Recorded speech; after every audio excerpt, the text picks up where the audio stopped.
Hello, this is my week 15 exit ticket. So what topics covered in W200 impacted me the most? I would say it would be the online lesson module, the badges, and the virtual field trip, which I personally would say are the topics around the online learning. The online module taught me how to break down a lesson, the parts slash steps of a lesson, how to organize a lesson, and then they also just let me feel more comfortable with PowerPoint and Google Slides and all of that. The badges, they helped me discover new websites that I would have never known about if it wasn't for having to do the badges, and will help me a lot in my future. In my future, when I'm in the classroom, just being like, "Oh, I need a website that can do this," and I can almost guarantee there's a badge that covers that, so it'll be super helpful in the future.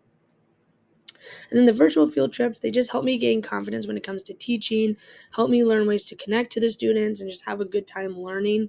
And then it also gave me a very small glimpse into my future, which got me super excited because even though I was only with the students for I think max an hour and it was online and all this other stuff, I had a blast hanging out with the kids and stuff like that. So I can't wait to actually be a teacher and be in the classroom and get to have that experience in person.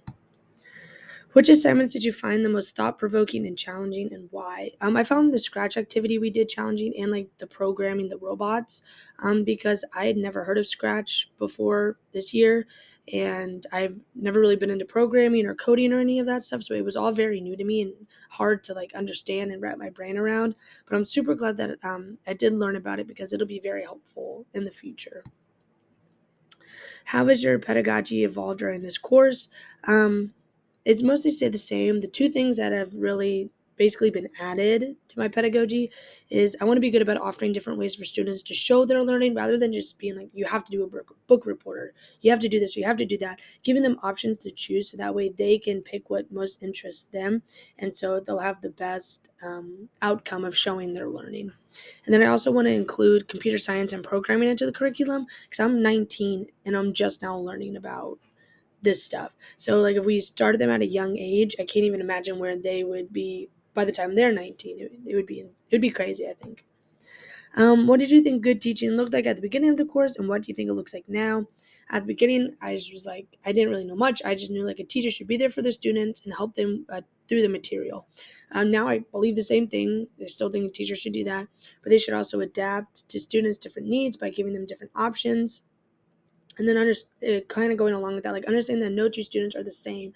So to give them those options, so that way they can pick things that interest them to show their learning. What technology tools do you think will be most beneficial for you for your future classrooms, and why? I say Google Jamboard, S'more, Quizlet slash Kahoot, and Google Slides slash PowerPoint. So for Google Jamboard, the students can connect online, which is pretty cool. They can write on each other's pages, they can interact with each other, and there's a lot of creative freedom, which I really enjoy. And there's just a lot of different things you can do on Google Jamboard, whether it be like about me pages or something educational. Like Google Jamboard can be used for a lot of different things. S'more, very easy to use, very easy to design on it, and it's great for like newsletters for colleagues or parents, and it's just super easy, and I really enjoyed using it. Quizlet slash Kahoot, they're both fun and very interactive, both great ways to study. And Quizlet, what I like about Quizlet specifically is that it gives many different options to study, which I enjoy, so that way students can have the freedom to pick different ways of studying the material.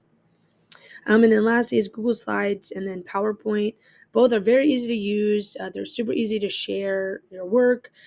It's great for lesson planning, and it's also great for activities and just super easy to use. And I love both of them. But yeah, that is my week 15 exit ticket.